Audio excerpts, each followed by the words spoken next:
How to make your phone read to you on iPhone. To get started, first of all go ahead and open up the Settings application on your phone. Once you're here, go to Accessibility as shown. Go to the Vision section at the top and tap on Spoken Content. Then, turn on the Speak Screen option over here. To use this, you have to swipe down with 2 fingers from the top of the screen to hear the content of the screen.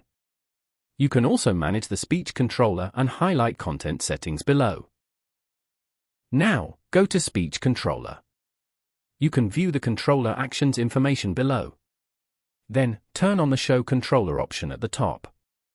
The speech controller allows quick access to Speak Screen and Speak on Touch. As you can see, the speech controller is now available on the left side of your screen. Tap on the arrow button to view it. Following these steps, you can easily make your phone read to you on iPhone.